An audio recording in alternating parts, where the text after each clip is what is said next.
so I've been asked to speak today about two particular pieces of the Social Security regulations. One is the PASS plan, or Plan for Achieving Self-Support, and the other is Ticket to Work. We're going to do PASS first, only because it's more fun. All right. I also don't work really well with PowerPoints. I like them, but I tend to stray a bit, so bear with me. Let's see. So let's get started. First of all, a plan to achieve self-support, or PASS. All right. Basically, the basics for a PASS plan is it's a way that Social Security is giving you a chance to answer that all-important question, what do I want to be when I grow up?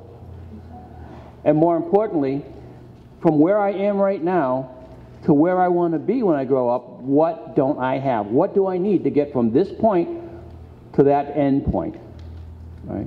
So basically, a PASS allows a beneficiary to set aside income or resources to accomplish a work goal. In other words, I want to be, a an X-ray technician. I can't do that right now because I have to go to school. I can't afford to go to school. How do I do that? And I'm on SSI, and I have a small part-time job where I'm on SSDI. Right? The PASS plan will allow you to set aside either your SSDI, or if you're on SSI, some of the work income. If you remember when Svetlana was talking about SSI, she was saying that for every $2 you earn, they reduce the SSI by $1. If you take that money, put that into a PASS plan, that's how you would fund your plan, that's how you pay for school, but we'll go through that a little bit more. Because remember I said I digressed? I'm now 4 slides ahead. So I got to back up a bit. All right. What can you use a PASS plan to purchase? As I said, you can use it to pay for school. All right. Yeah, did I? All right, yeah, okay. Home modifications, expenses needed to start a business. In other words, I can use a PASS plan to start my own business. It has to be approved by Social Security, because there's no way around that. They get the final word on whether this is a good idea or not. All right. And self-sufficiency has to be a reasonable outcome.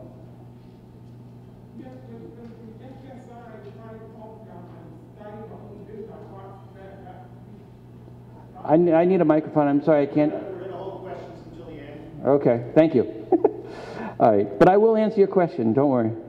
What does I mean when I say self-sufficiency has to be a reasonable outcome? In other words, the whole idea of writing a PASS plan or running a PASS plan is so that you will have enough income from the job that you get at the other end to either significantly reduce your need to be on benefits or eliminate your need to be on benefits at all, completely. So if your goal is, well, I want to do this, but I don't want to get off benefits ever, then Social Security is not going to approve that PASS plan. All right? But you can use it for a number of reasons. We have used PASS plans, as I say, to send people to school. We have used PASS plans to help people start their own business. All right? We have a number of PASS plans for people, they needed a car. I'm working part-time. My employer said if I could get here more often, I could work full-time. So we helped them buy a car. Or in some cases, we helped them buy a car so that they could keep the job, because the way they were getting to work was not going to be valid much longer. They needed a car to get back to and from work. You can use it to buy a computer. So, I mean, there's a number of things that you can use a PASS for. All right.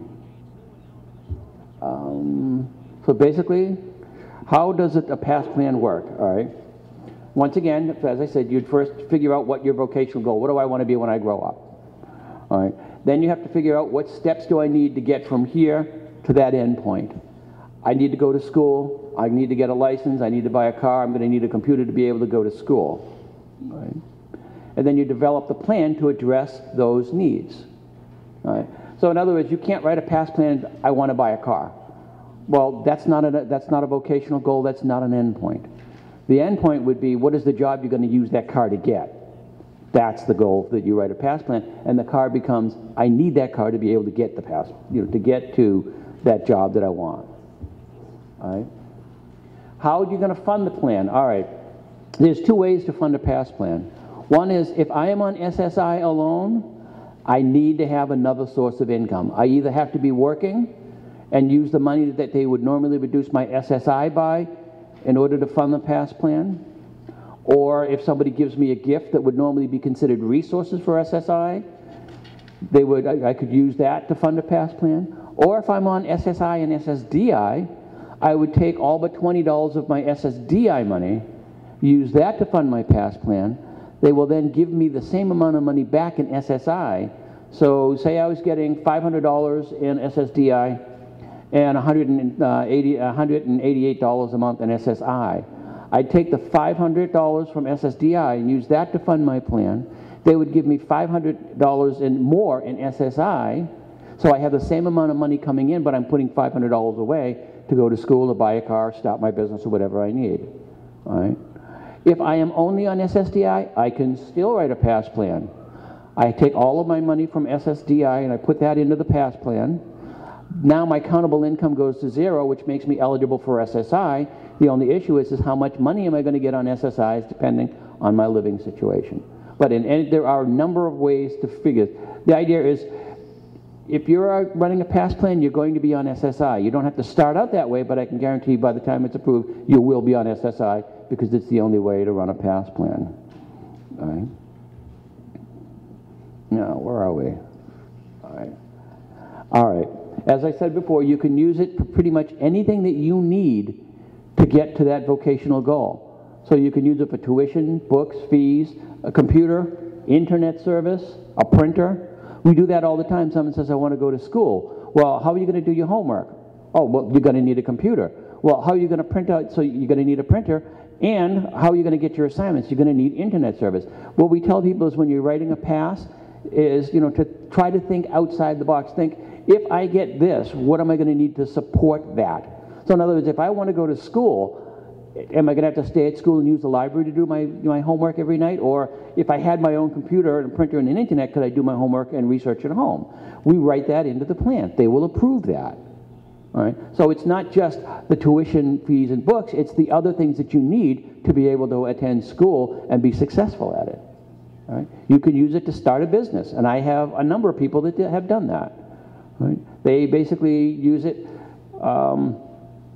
to purchase the stock that they need.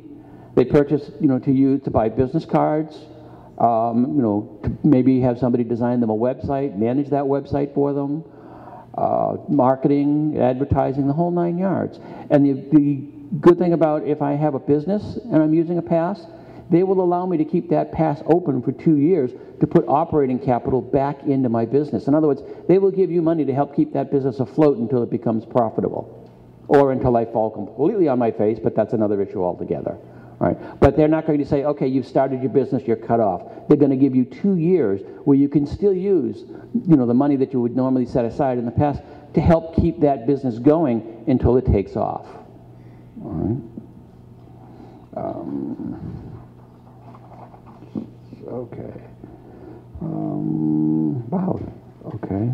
Now, for those that are interested, this is what a PASS plan looks like. All right? It is a very simple 15-page form that is not that hard to fill out. I actually brought a bunch. There's some on the back table if anybody wants to take them. And once again, please do. The more you take, the less I have to lug back. The most current version of the PASS that they have right now is actually an online. It's a fillable PDF. In other words, you could download it to your computer, or you can download it to my computer if you have someone to help, or you can download it to Andy's computer. All right, you can fill it out on your computer, save it, print it out, and make multiple copies. All right, and it's very easy to make corrections that way. At one time, they had it as a PDF, a fillable PDF, but you couldn't save it. Now you can save it. Prior to that, you had to handwrite it. And I swear, Social Security went to a fillable PDF because they couldn't take my handwriting anymore. But that's neither here nor there. All right. So basically, the PASS in and of itself is on the face of it, it's a very simple process. Getting it done can be a little bit daunting because before you can write a PASS, you need to know, you need a list. Where am I going to go? What am I going to need to get there? And more importantly, who can help me write a plan? Anybody can help you write a PASS. You can take a shot at it your own. You can talk to a benefit specialist or a CWIC. All right. So in other words, somebody from Benny Plan can help you write a plan. Somebody from Project Impact, which is the other benefit specialist group in Massachusetts, they can help you. There's an individual at BCIL that will help you write a PASS plan. There's most likely an individual at any of the IL centers that will help you write a PASS plan. Right? And there are also a couple of people that will do it on a private basis for fee. If Benny Plan or CWIC helps you, we'll do it without fee. So, I mean, it's not hard. You will have to do homework. You'll have to decide, you know, where do I want to go? You will also need the support of a vocational expert.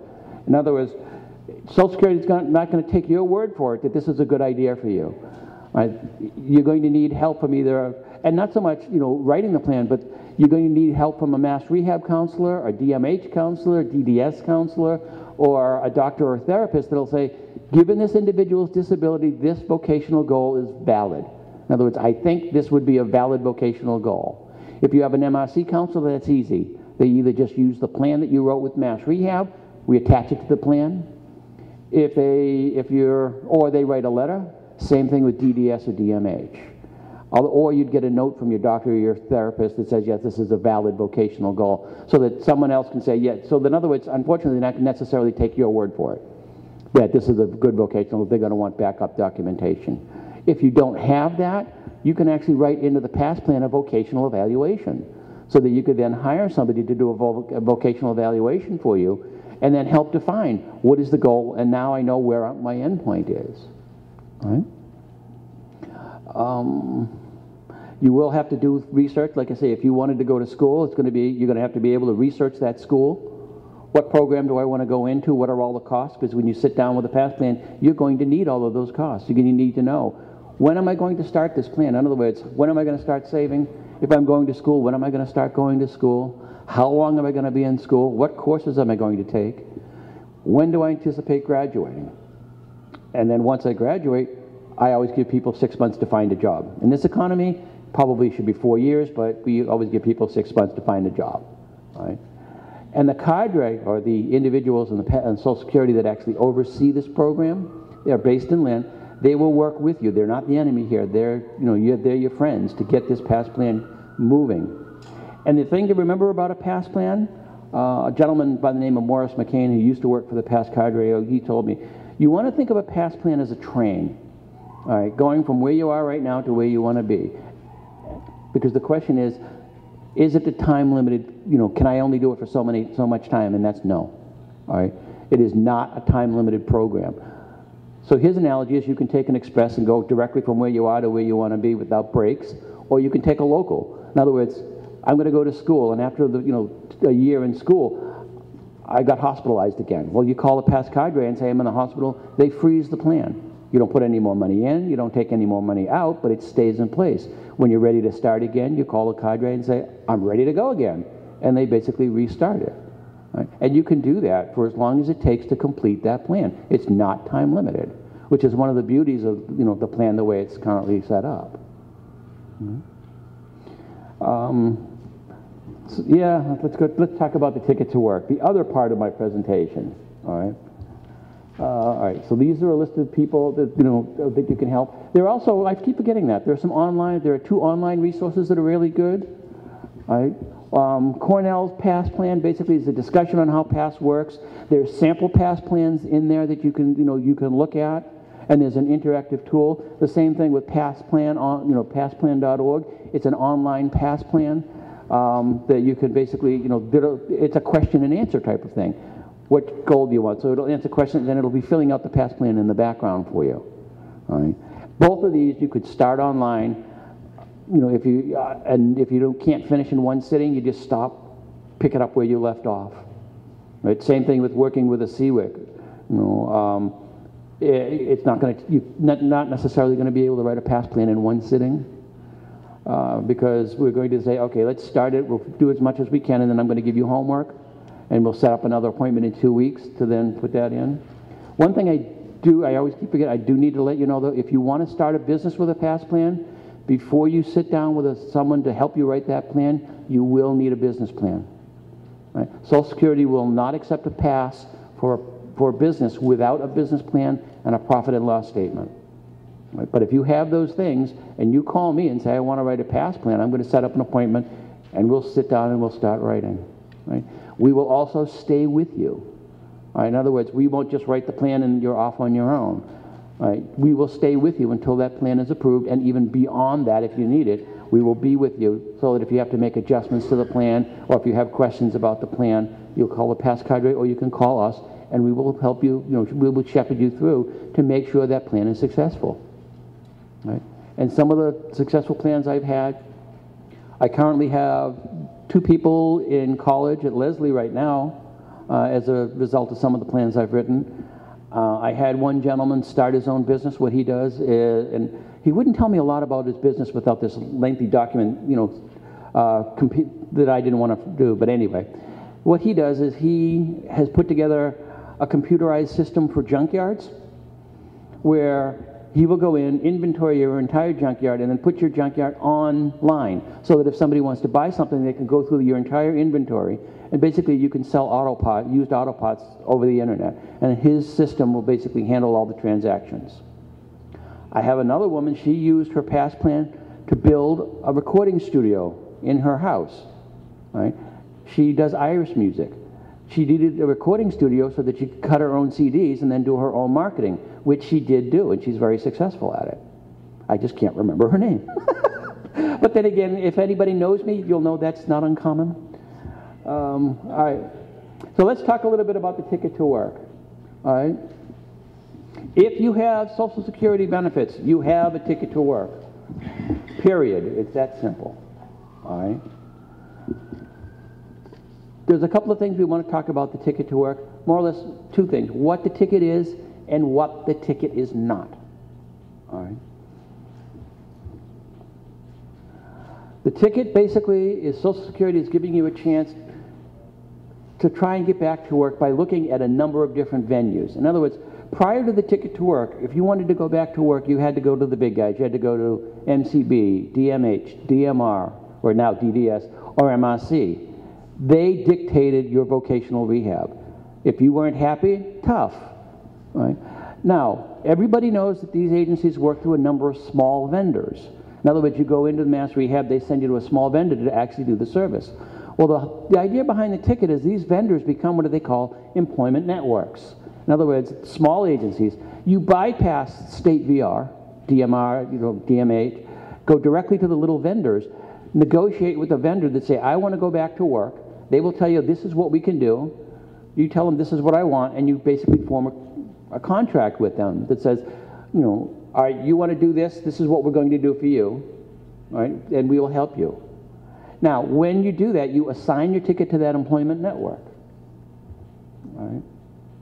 When that ticket has been assigned to an employment network, Social Security suspends medical review. In other words, if you have SSI or SSDI, Social Security, by law, every 3, 5, or 7 years, looks at your record again to find out, has this person medically improved? And if this person is medically improved, it trumps everything. Whether they're working, not working, if the Social Security says this person is medically improved to the point where they no longer meet the medical definition of disability, you will lose your benefits. Now, if you have your ticket to work assigned to an employment network, they will not do that review. And you can assign your ticket for up to 5 years. All right. It does not supersede any of the other work incentives that are in place, IRWEs, BWEs, SGA, the 2-for-1 spend down, the whole thing. Those are all still in place. All right. But the advantage is you have someone working with you outside of the normal channels. You could, so you could go to, say, the local, like Triangle if you're living in Malden. You go directly to Triangle. You bypass, either DDS or you bypass MRC to get there and work with Triangle directly. The advantage is, instead of Mass Rehab designing a program for you, you design the program that you're going to be working with that employment network yourself. You are in control. You get to say, this is what I want to do. They get to tell you, okay, this is how we're going to help you do it. Or they could say, all right, I can't help you. Because an EN is an independent agency. They get to decide who they're going to help and who they're not going to help. Some they'll say we can only take people with emotional disabilities. Some are only physical disabilities. So you might have to do some shopping around. But if you get the ticket on the back, there's a phone number to call. It's Maximus. They will give you a list of all the ENs in your area.